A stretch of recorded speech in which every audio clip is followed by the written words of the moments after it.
तालिबान का नया वार, पाकिस्तान का पानी गया बाहर। तालिबान का डैम प्लान पाकिस्तान के लिए बन गया डर प्लान। नमस्कार, मेरा नाम भावना सुखीजा है। इंडिया डेली के डिजिटल प्लेटफॉर्म पर आप सभी का स्वागत है। नमस्कार, मेरा नाम है चित्रांजलि।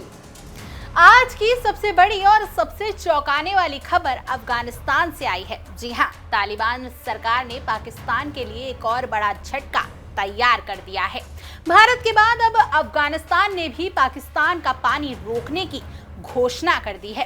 तालिबान ने साफ कर दिया है कि वह कुनार नदी पर नए बांध बनाएगा और इस बार उसने किसी विदेशी कंपनी का इंतजार न करने का ऐलान कर दिया है।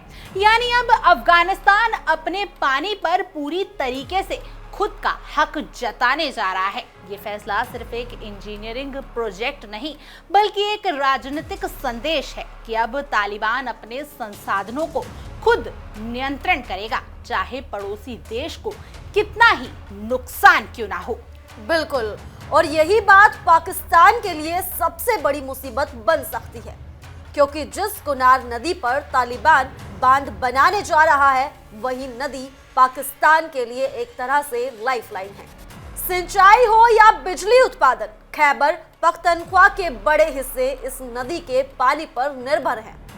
तालिबान के सूचना उप मंत्री मुजाहिद फराही ने घोषणा की है कि जल एवं ऊर्जा मंत्रालय को तालिबान के सर्वोच्च नेता शेख हिब्तुल्ला से आदेश मिले हैं कि कुनार नदी पर बांधों का निर्माण बिना किसी देरी के शुरू किया जाए। ये आदेश किसी आम एडमिनिस्ट्रेटिव फैसले की तरह नहीं, बल्कि तालिबान की नई जल नीति की दिशा दिखाता है, आत्मनिर्भरता की ओर और पाकिस्तान के दबाव से पूरी तरह आजादी की ओर। तालिबान के ऊर्जा और जल मंत्रालय ने इस आदेश की पुष्टि करते हुए कहा है कि अफगानों को अपने पानी का प्रबंध करने का पूरा अधिकार है और यही लाइन पाकिस्तान की नींदें उड़ा देने वाली है, क्योंकि पाकिस्तान पहले ही भारत के साथ सिंधु जल नदी समझौते को लेकर बेचैन है। उसे डर है कि भारत अगर सिंधु नदी पर प्रोजेक्ट्स बढ़ाता गया तो पाकिस्तान की जमीन सूख जाएगी। अब अगर अफगानिस्तान ने भी पानी पर नियंत्रण करना शुरू कर दिया तो पाकिस्तान के लिए हालात और भी नाजुक हो सकते हैं। यानी अब पाकिस्तान को अपने दोनों तरफ से पानी के दबाव का सामना करना पड़ सकता है, एक तरफ भारत तो दूसरी तरफ अफगानिस्तान। वहीं कुनार नदी की अहमियत समझिए। ये नदी पाकिस्तान के चित्राल क्षेत्र से निकलती है, फिर अफगानिस्तान की पहाड़ियों से होकर लगभग 300 मील बहती है और फिर दोबारा पाकिस्तान लौटकर काबुल नदी से मिल जाती है। पाकिस्तान के खैबर पख्तूनख्वा प्रांत की जमीन, वहां की खेती और वहां की बिजली, सब कुछ इसी नदी के बहाव पर निर्भर है।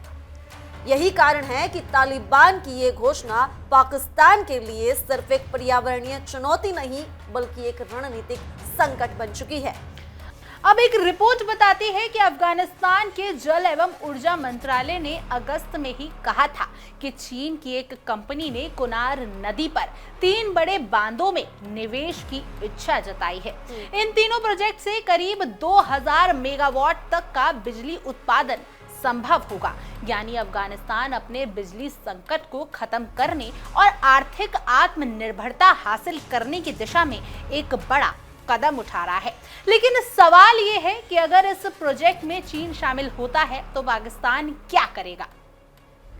क्योंकि चीन तो पाकिस्तान का पारंपरिक सहयोगी माना जाता है। चीन पाकिस्तान इकोनॉमिक कॉरिडोर यानी CPEC दोनों देशों की साझेदारी की रीढ़ है, और अब अगर वही चीन अफगानिस्तान के साथ जाकर पानी के प्रोजेक्ट में निवेश करता है तो पाकिस्तान के लिए ये दोहरी मार होगी। एक तरफ पानी का नुकसान, दूसरी तरफ कूटनीतिक असहजता। पाकिस्तान के इस स्थिति पर खुलकर ऐतराज जताना भी मुश्किल होगा, क्योंकि वो चीन को नाराज नहीं कर सकता। आपको याद होगा जनवरी में जब तालिबान सरकार ने इसी कुनार नदी पर एक बांध के निर्माण का ऐलान किया था तो पाकिस्तान ने इसे शत्रुतापूर्ण कदम कहा था। उस वक्त इस बयान को कई लोगों ने हल्के में लिया था, लेकिन अब हालात पहले से कई ज्यादा गर्म हैं। बीते कुछ हफ्तों में पाकिस्तान और तालिबान के बीच तनाव अपने चरम पर पहुंच चुका है। तालिबान और पाकिस्तान के बीच रिश्ते पहले से ही सीमाई हिंसा और हवाई हमलों के कारण बिगड़े हुए हैं। वहीं काबुल पर पाकिस्तान की एयर स्ट्राइक के बाद तालिबान ने भी भीषण जवाबी कार्रवाई की थी, जिसमें 58 पाकिस्तानी सैनिक मारे गए थे। ये हमला तालिबान की तरफ से एक साफ चेतावनी थी कि अब अफगानिस्तान किसी भी दबाव को झुका हुआ नहीं देखना चाहता। इसके बाद पाकिस्तान के कहने पर कतर ने दोनों के बीच मध्यस्थता की, लेकिन उस बातचीत का कोई ठोस नतीजा नहीं निकला और अब तालिबान का नया फैसला बताता है कि वो किसी समझौते के मूड में है ही नहीं। पाकिस्तान का मुद्दा अब उनके लिए गर्व और संप्रभुता का प्रतीक बन चुका है। एक रिपोर्ट बताती है कि पाकिस्तान की चिंता सिर्फ कुनार नदी तक सीमित नहीं है। वे पहले भी काबुल नदी पर बनने वाले 12 बांधों को लेकर आपत्ति जता चुका है। इनमें सबसे प्रमुख है शतूत बांध, जो काबुल शहर को पानी उपलब्ध कराने के लिए बनाया जा रहा है। इस प्रोजेक्ट में भारत की तकनीकी और आर्थिक सहायता भी शामिल है।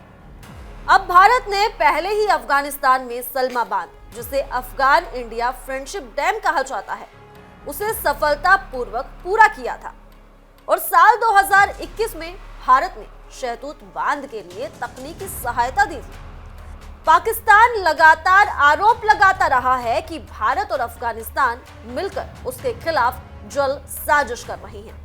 पाकिस्तान के राजनीतिक गलियारों में ये चर्चा भी चलती रहती है कि भारत अफगानिस्तान की जल नीति पर प्रभाव डाल रहा है ताकि पाकिस्तान पर दबाव बनाया जा सके। अब अगर चीन भी इस खेल में शामिल हो जाता है तो पाकिस्तान के लिए हालात और उलझ जाएंगे। एक तरफ भारत, दूसरी तरफ अफगानिस्तान, और अगर चीन भी अफगानिस्तान के साथ खड़ा होता है तो पाकिस्तान के पास अंतर्राष्ट्रीय मंच पर बोलने के लिए बहुत कम जगह बचेगी। पानी का ये खेल अब सिर्फ संसाधनों की लड़ाई नहीं रह गया, ये अब क्षेत्रीय शक्ति संतुलन की जंग बन चुका है।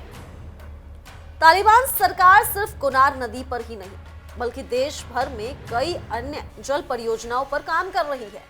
हेरात प्रांत में पशदान डैम प्रोजेक्ट तेजी से बन रहा है, जो 45 मिलियन घन मीटर पानी संग्रहित कर सकेगा और 13,000 हेक्टेयर भूमि की सिंचाई करेगा। वहीं अमू दरिया पर बन रहा कोस्टैप नहर प्रोजेक्ट अफगानिस्तान की कृषि उत्पादकता बढ़ाने का एक और अहम कदम है। तालिबान का कहना है कि अब अफगानिस्तान अपने प्राकृतिक संसाधनों का इस्तेमाल अपने लोगों के लिए करेगा, किसी और देश की मर्जी से नहीं। लेकिन पाकिस्तान के लिए मुश्किल ये भी है कि दोनों देशों के बीच पानी को लेकर कोई आधिकारिक समझौता नहीं है। भारत और पाकिस्तान के बीच जो सिंधु जल संधि है, लेकिन अफगानिस्तान के साथ पाकिस्तान का कोई जल समझौता नहीं बना। इसका मतलब ये है कि अगर तालिबान बांध बनाना शुरू करता है तो पाकिस्तान के पास कोई कानूनी या कूटनीतिक रास्ता नहीं बचेगा जिससे वो इस पर रोक लगा सके। जी हाँ, वहीं अब देखना यह होगा कि पाकिस्तान इस पूरे घटनाक्रम पर क्या रुख अपनाता है। क्या वो कूटनीति के जरिए तालिबान को रोकने की कोशिश करेगा या फिर सीमाओं पर तनाव और बढ़ा देगा। पानी के इस नए गेम में तालिबान का हर कदम पाकिस्तान के लिए एक नई सिरदर्दी बन सकता है। ये मामला सिर्फ अफगानिस्तान और पाकिस्तान तक सीमित नहीं रहेगा, बल्कि दक्षिण एशिया की राजनीति में भी एक नए समीकरण तय करेगा। तो कुल मिलाकर अफगानिस्तान की इस घोषणा ने पाकिस्तान की नींद उड़ा दी है। अगर तालिबान ने सच में बांध का निर्माण शुरू कर दिया तो पाकिस्तान के लिए पानी की कमी सिर्फ एक पर्यावरणीय संकट नहीं बल्कि एक आर्थिक और रणनीतिक आपदा बन जाएगी।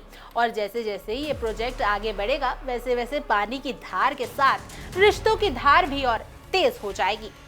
खैर, आपकी इस पूरी खबर को जानने के बाद क्या कुछ राय है, आप हमें कमेंट करके जरूर बताएं और ऐसी और तमाम देश और दुनिया की खबरों के लिए इंडिया डेली को सब्सक्राइब कर लीजिए। और हाँ, ये हमारी खास पेशकश तहकीकात के लिए आप इंडिया डेली के साथ बने रहिए, हर खबर की तह तक।